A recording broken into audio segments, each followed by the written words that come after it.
எல்லோருக்கும் வணக்கம். Aadhira's kitchen YouTube சேனலுக்கு உங்களை அன்போடு வரவேற்கின்றேன். நல்லதை நினைப்போம், நல்லதே நடக்கும்னு சொல்லி இந்த பதிவை நான் ஆரம்பிக்கிறேன். உங்களுக்கு இந்த வீடியோ பிடிச்சிருந்ததுன்னா ஒரு லைக் பட்டனை கிளிக் பண்ணிக்கோங்க. அப்புறம் சப்ஸ்கிரைப் பண்ணலைன்னா, இது வரைக்கும் சப்ஸ்கிரைப் பண்ணாமல் இருந்தீங்கன்னா சப்ஸ்கிரைப் பண்ணிக்கோங்க. கணவன் மனைவி ஒற்றுமை நிலைக்கும், குடும்பத்தில் சண்டையே இருக்காது, இந்த 2 குச்சிகள் இருந்தால் மட்டும் போதும், அதிசக்தி வாய்ந்த பரிகாரம் அப்படின்னு தலைப்பு போட்டிருக்க இல்லைங்களா? அது என்னன்னு பார்க்கலாம். கணவன் மனைவி ஒரு வண்டிக்கு 2 சக்கரம் போல், அந்த 2 சக்கரமும் இருந்தால் தான் அந்த குடும்பம் என்ற ஒரு வண்டி நல்லா ஓடும். ஒருத்தர் அதில் பிரச்சனை பண்ணிக்கிட்டோ, ஒருத்தர் அதில் தவறான வழியில் போய்கிட்டோ இருந்தாலோ, கணவனாக இருக்கட்டும் அது மனைவியாக இருக்கட்டும், மனைவிக்குரிய வேலை என்னவோ அதை செஞ்சிடணும். கணவருக்கு என்ன ஒரு கடமையை செஞ்சிடணும். 2 பேருமே குடும்பத்தில் ஒற்றுமையாக இருந்தால் தான் அந்த குழந்தைங்களோட வாழ்வு நல்ல சிறப்பாக இருக்கும், செல்வ செழிப்போட மேல் நோக்கி செல்லும். நீங்கள் 2 பேரும் எந்த நேரமும் சண்டை சச்சரவு அடி தடி ஒரு கெட்ட வார்த்தைகளை பேசிக்கிட்டே, நெகட்டிவான வார்த்தைகளை பேசிக்கிட்டே இருந்தால் அந்த வீட்டில் அதுதான் உலாவும். பாசிட்டிவான ஒரு வார்த்தைகளை நீங்கள் பேச அந்த குடும்பம் ஒற்றுமை நிலைக்கும். அப்போ அந்த ஒற்றுமை நிலைக்கிறதுக்கு, அம்மா நான் நல்லாதாம்மா இருக்கிறேன், யார் வேணாலும் சொல்லுங்கள், கணவராக இருக்கட்டும் மனைவியாக இருக்கட்டும், அம்மா நான் ஒற்றுமையாக தான் இருக்கணும்னு நினைக்கிறேன், என் மனைவி தான் என் பேச்சை கேட்க மாட்டுறாங்க, என் கணவர் தான் என் பேச்சை கேட்க மாட்டேங்கிறாரு, எனக்கு எதிராகவே செயல்படுறாங்க. ஒரு குடும்பம்னா நான் ஒன்று சொன்னால் அவங்க ஒன்று கேட்டு நடந்தால் தான் வாழ்க்கை. எனக்கு தெரிஞ்ச அளவுக்கும் என் வயசுக்கு என் பிள்ளைங்களான சப்ஸ்கிரைபரான பிள்ளைங்களுக்கும் நான் இதை சொல்கிறது என்னென்னா, ஒருத்தர் விட்டு கொடுத்தோர்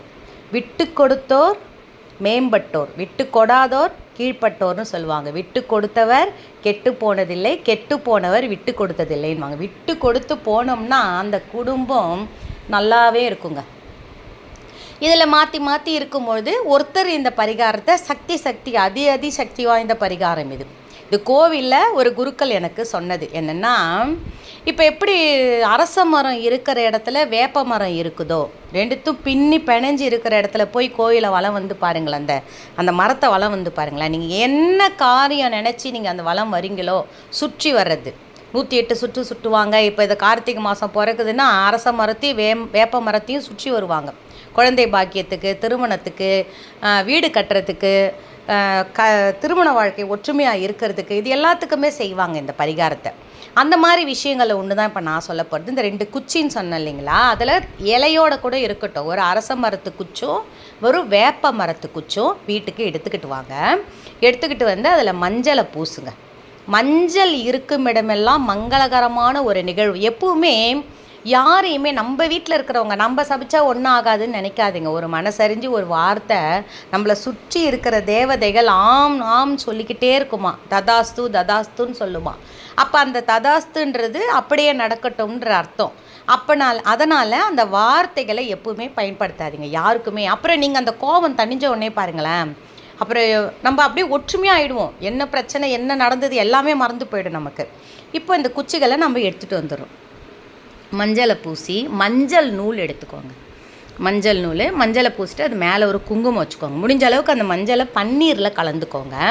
அதுக்கப்புறம் என்ன பண்ணணும் பார்த்தீங்கன்னா, ஒரு சில்வர் டப்பா எடுத்துக்கோங்க. அந்த நான் சொல்கிறது ரொம்ப நீட்டு குச்சி கிடையாது, திட்டமான அளவு ஒரு குச்சி. அப்போ அந்த டிஃபன் பாக்ஸ் மாதிரி ஒரு டப்பா இருந்தாலும் பரவாயில்ல, இல்லை சாதாரணமாக இருந்தாலும், எந்த டப்பா உங்கள்கிட்ட பிளாஸ்டிக் இருந்தாலும் ஓகே தான். இப்போ நம்ம வீட்டில் குடும்பத்தோடு இருக்கிற சிவன் படம் இருந்தாலும் ஓகே, இல்லை பெருமாள் படம் இருந்தாலும் ஓகே, எந்த படமாக இருந்தாலும் ஓகே, சாமி அறை பூஜை அறையில் இதை நீங்கள் செய்யுங்க. மஞ்சள் வச்சு குங்குமம் வச்சு அந்த மஞ்சள் நூல் இருக்குது இல்லைங்களா, அதை அந்த 2 குச்சியும் இணைச்சி 3 முடிச்சு போடுங்க. நீங்கள் அதை 3 முடிச்சு போடுற வரைக்கும் இதே தான் உங்கள் மனசில் ஓடிக்கிட்டு இருக்கணும். எங்கள் 2 பேருக்கும் ஒற்றுமை நிலைக்கணும். அது எப்படி மஞ்சள் திரி தீபம் போட்டால் வீட்டில் சண்டை இருக்காதுன்னு நம்ம நம்பி செய்கிறோமோ, அந்த நம்பிக்கை இதில் வைங்க. இதை 3 முடிச்ச இந்த போட்டுட்டு அந்த சில்வர் டப்பாவில் அது கூட ஒரு பச்சை கற்பூரத்தை வைங்க. 3 ஏலக்காய்களை வச்சு சில்வர் டப்பாவை மூடி நீங்கள் என்ன பண்ணணும் பார்த்தீங்கன்னா, அந்த நம்ம வீட்டில் சொன்ன இல்லைங்களா, பெருமாள் படம் இருந்தாலும் பெருமாள் படத்துக்கு முன்னாடி, மகாலட்சுமி தாயாக இருந்தாலும் வைங்க. ஏன்னா பெருமாள் இருக்கிற இடம் மகாலட்சுமி, எல்லாமே பெருமாள் அங்கே தான் இருப்பார். ஓகேங்களா? அடுத்து இப்போ சிவன் படம் நீங்கள் ஒரு சிலர் சிவன் பார்வதியோட படம் வச்சுருப்பீங்க, அது கூட அங்கே கூட வைங்க அர்த்தநாரீஸ்வரர். அந்த மாதிரி ஒரு ஒற்றுமை உங்கள் குடும்பத்தில் நிலைக்கும். இதை நீங்கள் 3ஆம் நாள் எடுத்து ஓடுகிற தண்ணியில் விடலாம், இல்லை செடி இருந்தால் அதில் போட்டுடலாம். இதை நீங்கள் அடிக்கடி செஞ்சு பாருங்களேன், வீட்டில் சண்டையே இருக்காது, சந்தோஷம் நிலவும், குடும்பம் ஒற்றுமை நிலைக்கும், பிள்ளைகளோட வாழ்வு சிறக்கும், நன்றாக உங்கள் வீடு செல்வ செழிப்போடு மேல் நோக்கி செல்லும், நல்லதே நடக்கும், வெற்றி நிச்சயம், வாழ்க வளத்துடன் சொல்லி இந்த பதிவு நான் நிறைவு செய்கிறேன். இன்னொரு பதிவோடு உங்களை நான் மீட் பண்ணுறேன்.